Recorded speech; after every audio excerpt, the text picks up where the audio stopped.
Good evening and welcome to Sunset News. I am Glenora Shipura, bringing you news, community stories, weather, economic news, and much more on this Monday evening.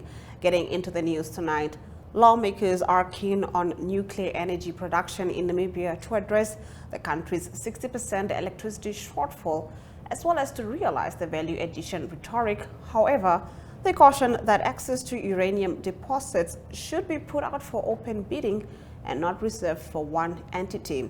Mines Energy Tom Alwindo told members of parliament last week, stressed that no one has said Namibia cannot venture into nuclear energy. However, it is not cheap to be produced. I do agree, in your energy mix, you cannot rely on one source, and we have not written off nuclear energy. In fact, the NRP that was adopted last year, nuclear is something we have in the medium term we have signed off on. The cabinet has some time back agreed that we should investigate whether nuclear should be a possibility, not because it is cheap, but because it is more reliable, Alwindo said. He added that Namibia would have to determine whether it will have to wait until the nation has unskilled itself or brings others to develop its nuclear energy using uranium resources, the latter being likely problematic in some instances. This discussion coincides with Russia's state nuclear corporation Rosatom, poised to entice Namibia's interest in nuclear energy by proposing to establish plants in the country aiming to dispel the notion that nuclear energy is solely a tool of warfare. Currently, we get electricity from South Africa, Zambia, and Zimbabwe. Where do they get it? We have uranium here. Why can the ministry not, through the right channels, the United Nations channels, ensure we can use our own uranium protocols to ensure that we also have our own uranium to produce electricity the same way those countries, Europe, have succeeded? He questioned. Moving on to our next story, the Minister of Higher Education, Dr. Ita Kanji Murangi, this morning explained the appointment at the Namibia Training Authority following complaints that some entities were excluded. She has also rejected claims that she has handpicked board members for entities under the ministry. Let's take a look. It's really untoward and it's uncalled for. Why? Because any institution, like if you look at our universities, they have what we call councils. And it is the councils that do the hiring, it is the councils that do anything that has to do with the governance of those institutions. I don't handpick, and I did not handpick anyone anyway, because that obviously means you are saying the human resources within these SOEs are not functioning. You are saying the councils that are there to do the recruitment of those who are supposed to be there, as well as the executives within those institutions, are not working. But I work on their behalf. I don't, and that's the bottom line I can tell you.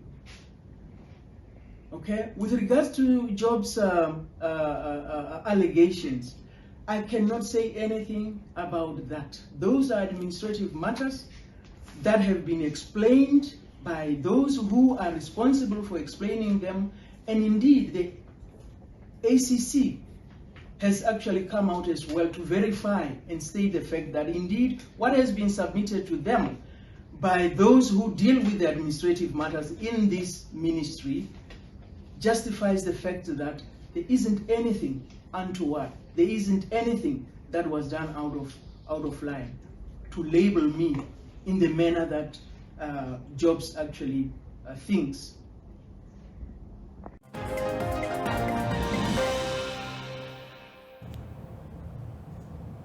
Hundreds of Katutura residents gathered in front of the City of Windhoek Customer Care Center in Katutura this morning and demanded answers regarding alleged misrepresentation and misinformation of pensioners and general residents on the status of their water and electricity accounts. City of Windhoek debt relief registrations were extended till the end of May 2024. It's our elders, man. It's our elders.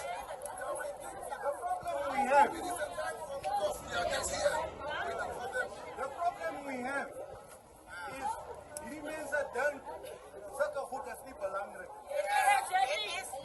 allow them to come and hear the problems of the community, and they think it's a joke. They think it's just a fly-by-night thing. Now, we are going to wait. We are a humble apology to the other officers that are represented. Competition Commission. Is there someone from the Competition Commission? No one. We found that the city of Windhoek is illegally charging us things that we don't receive.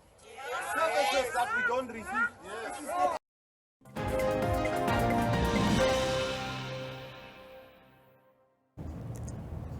Statistics received from the Social Security Commission show that the organization has paid a total of $1.7 billion in maternity leave between 2017 and 2023. This is 77% of the total $2.2 billion paid by SSC in MSD benefits, which are maternity leave, sick leave, death benefits, and retirement. Out of the $500 million, $309 million was paid to retirement, $169 million to sick leave, and $75 million in death benefits. Talking to Namibian Sun, the Labour Ministry's Executive Director, Lydia Indobo, said the Labour Act only allows employees, specifically women, to take not less than 12 consecutive weeks of maternity leave. She said that expectant and nursing mothers are also entitled to an extended maternity leave as per advice, request, and/or so certification by a medical practitioner. She further emphasized that the ministry is fully aware of the impact maternity leave has in the workplace, saying expectant and nursing mothers become vulnerable in terms of occupational health and safety, prompting a great need to safeguard their well-being and that of their unborn babies. Maternity leave promotes the proper transition of productivity, social justice, and human and labor rights at the workplace, according to Indobo. Moving on, in economic news, we zoom in on key legislations and policy documents under the Special Economic Zone Bill. More on these after this short commercial break.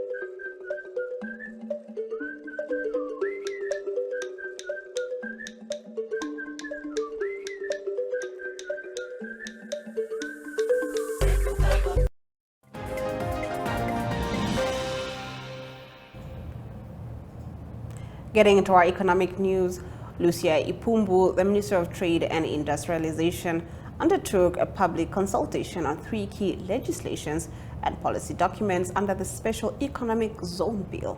The consultation took place in Walvis Bay, where the Erongo Governor Neville Andre Itope gave the opening address, in which he emphasized the importance of fostering a conducive environment for business growth. Some key policy documents that were discussed by the minister were the National Informal Economy, Startup and Entrepreneurship Development Policy, and Namibia Investment Promotion and Facilitation Regulation, and National Cooling Strategy. Here's what the minister had to say. I want to first start with the Special Economic Zone Bill. This bill is coming in to replace what we have known as EPZ. EPZ, if we are to look at its operational spectrum in the past, the biggest chunk was here in Wafish Bay, and then the other part was more prominent in Oshikango. And of course, we had some EPZ activities in Karas region, and these were prominently by then well-known centers for economic processing zone activities. We are saying now, at this point in time, because of those challenges that the governor have narrated, that led us almost into tax havens. We said we went back to the drawing board and we had to withdraw the EPZ regime. The question comes, and before you ask that question, is that did we do an overhaul? We had to withdraw the EPZ regime, but we had to go back to Parliament to make sure that the incentives that were pegged on EPZ regime do not wither away, because otherwise we would not have investors coming here and knocking on our doors. And then we went to Parliament to extend those incentives so that they are applicable up to the end of year 2025. We have pushed it thus far, hoping that by 2025 we would be done with the law itself. And I think we are still well on time.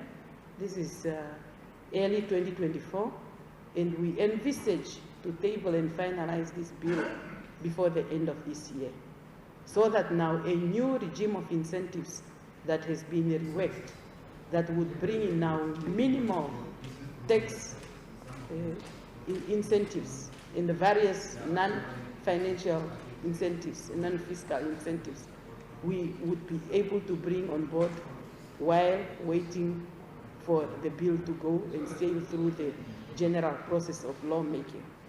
And I want to believe that before the end of this year, we would have passed this law. And as we are consulting, on the other side, we are already working on the new set of incentives.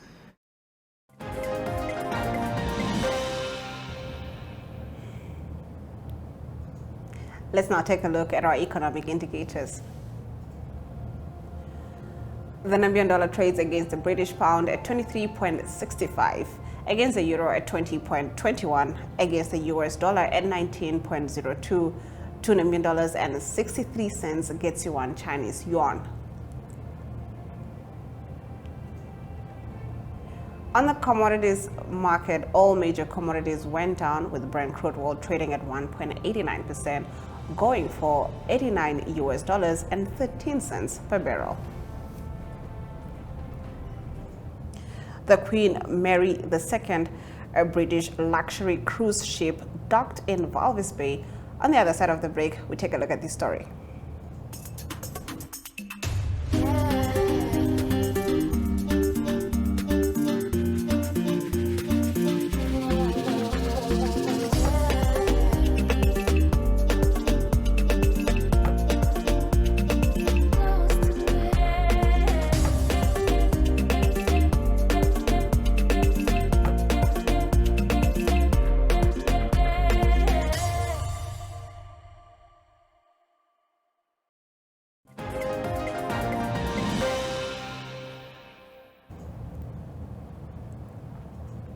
Getting into our community talk, the Queen Mary II, a British luxury cruise ship, today docked in Walvis Bay. The cruise ship is on a 123 days round-trip full world voyage, expected to conclude on the 5th of May.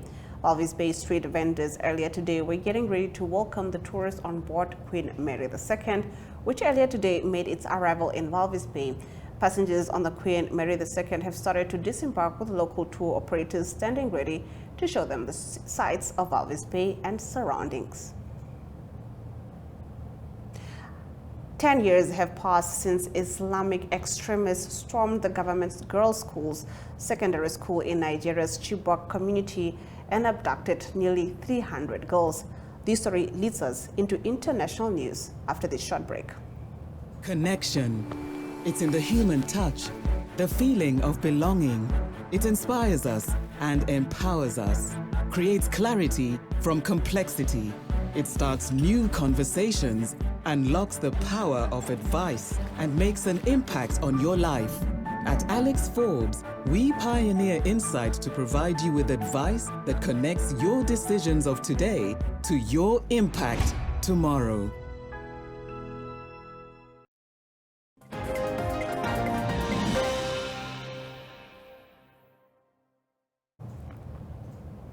Let's take a look at our international news.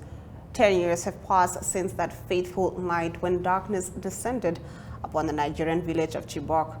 On April 14, 2014, Islamic extremists stormed the government girls' secondary school in the Chibok community in Borno State and abducted nearly 300 girls as they prepared for science exams. On Sunday, campaigners and those affected by the event gathered in Lagos to mark the 10th anniversary of the kidnapping, calling for the nearly 100 girls still in captivity to be freed. The Chibok kidnapping was in the first major school abduction in the West African nation. Today, survivors like Grace Dauda and Rebecca Malum share their stories of resilience amidst the trauma. Dauda, who spent 3 years in captivity, recounts the challenges of recovering from her ordeal, undergoing multiple surgeries to heal injuries sustained during her captivity. Despite the hardships, she found solace in education, seizing the opportunity to study in America after her 4th surgery. Since then, at least 1,500 students have been kidnapped, as armed groups increasingly find in them a lucrative way to fund other crimes and control villages in the nation's mineral-rich but poorly policed northwestern region. Unlike the Islamic extremists that staged the Chibok kidnapping, the criminal gangs terrorizing villages in northwestern Nigeria are mostly former herdsmen who were in conflict with farming host communities, according to authorities. Aided by arms smuggled through Nigeria's porous borders, they operate with no centralized leadership structure and launch attacks driven mostly by economic motive. Some analysts see school kidnappings as a symptom of Nigeria's worsening security crisis. Azerbaijan has called for the UN's International Court of Justice to throw out a case accusing it of ethnic cleansing brought by its neighbor and rival Armenia. Lawyer for Azerbaijan argued on Monday that the case does not meet the conditions of the United Nations Anti-Discrimination Treaty on which it is based. They also claimed that the ICJ does not have the jurisdiction to rule on the issue contained in the complaint. The two Caucasian countries have been contesting the Nagorno-Karabakh territory for the 3 decades since the Soviet Union collapsed. Yerevan has sought to bring international attention to the mountainous enclave since Baku took control in a military operation in September. The ICJ case filed by Armenia in 2021 accuses Azerbaijan of glorifying racism against and allowing hate speech against Armenians and destroying Armenian cultural sites. Baku has denied all the claims. The case stems from a 2020 war over Nagorno-Karabakh that left more than 6,600 people dead, one of 3 full-scale conflicts that the pair have fought over the issue. The UN Convention on Stamping Out Racial Discrimination has a clause allowing disputes to be resolved by the ICJ should bilateral talks fail to broker a settlement. Azerbaijan's representative Elnur Mamadov claimed to the court that Armenia had failed to engage in negotiations with Azerbaijan in an attempt to settle the issue and that the lawsuits was therefore premature. We'll now take a look at our weather predictions.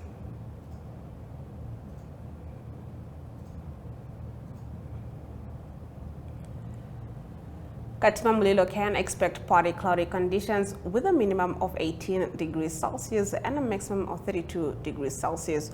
Omaruru and Ventuk can experience some sunny weather.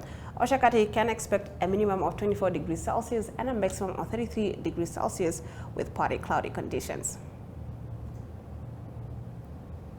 Handys Bay can expect sunny weather with a minimum of 15 degrees Celsius and a maximum of 22 degrees Celsius. Rehoboth can also expect sunny weather along with the other towns with a minimum of 14 degrees Celsius and a maximum of 30 degrees Celsius.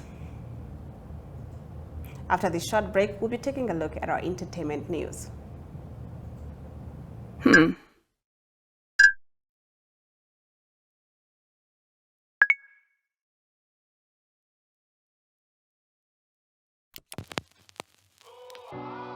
E-Ticket, your online ticket solution for events and event marketing, bringing you ease of mind and making sure that your event gets out there.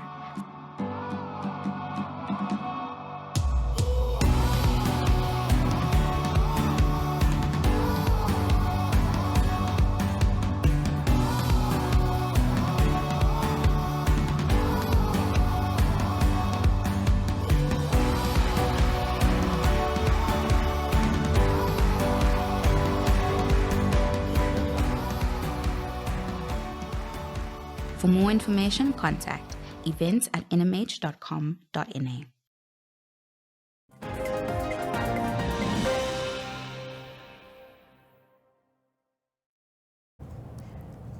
Namibians showed up in numbers for Namibia's first ever Amapiano Festival, which took place on Saturday at the Dr. Hage Geingob Stadium. The main stage was headlined by South African musician Kapsa De Small, while the lineup also featured Jesse Q, KG The Vibe, DJ Spuza, DJ Sia, and more. On the other side of the break, we'll be taking a look at sports news. Welcome to What's Cooking, where culinary passion meets expert insights. Somebody must really want to cook and want to cook good food. Immerse yourself in the bustling world of professional kitchens as top chefs create mouth-watering dishes. Join us for in-depth interviews as our host explores the experiences and expertise of our guest chefs. Don't miss out. Tune in to What's Cooking on NTV every Friday at 2100 hours and let the culinary adventure begin.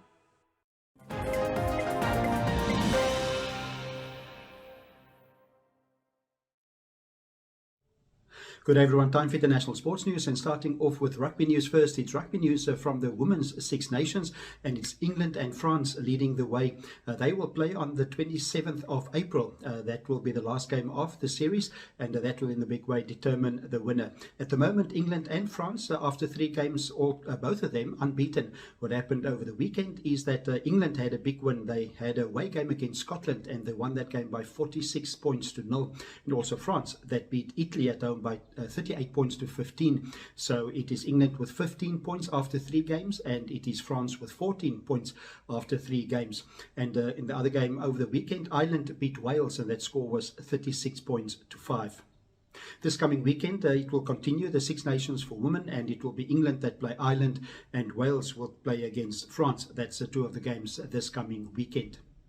And continuing international sports news with a MotoGP motorcycle racing news, and it's a Maverick Virales that won the Grand Prix of the Americas over the weekend. He made history as well, became the first racer ever to win with 3 different teams. He did it over the weekend in his Aprilia, and previously also won Grand Prix on a Suzuki and also on a Yamaha. Second in the race was Pedro Acosta. He's from Spain, the young teenager doing well this season. He's on a KTM. And in third position was Ennio Bastianini. He's on a Ducati in third position. The points table at the moment is Jorge Martin leading with 80 points, and it's Bastianini second with 59, and it's Brad Binder that's in 6th position. He's from South Africa on his KTM. He was 9th in the Grand Prix of the Americas over the weekend. The next Grand Prix will be the Spanish Grand Prix, and that will be on the 28th of April. And closing off today's international sports news with tennis news. It is news from the Barcelona Open on the ATP Men's Tour that will start this week, and it's a Monte Carlo Open that is done. It is Stefanos Tsitsipas that won that title in Monte Carlo. News from the Barcelona Open is that Carlos Alcaraz, the defending champion, will not be able to play in the tournament. He's still injured, so he had to withdraw from the tournament. He also won 2 years ago. Other news is good news for the organizers, is that Rafael Nadal, also from Spain, he will play in the tournament. He's coming back from an injury. He's a 22-time world major champion, and he's been out since January also because of injury. But the 37-year-old confirmed that he will play in the Barcelona Open. He will play in the first round against Italian Flavio Caboli, and that is Rafael Nadal making his comeback in world tennis. That's international sports news for today. Hope you have a great sport day, and we'll talk international sport again tomorrow. Goodbye.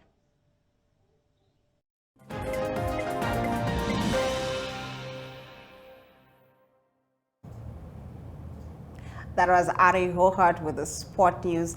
And with that, we've come to the end of the broadcast.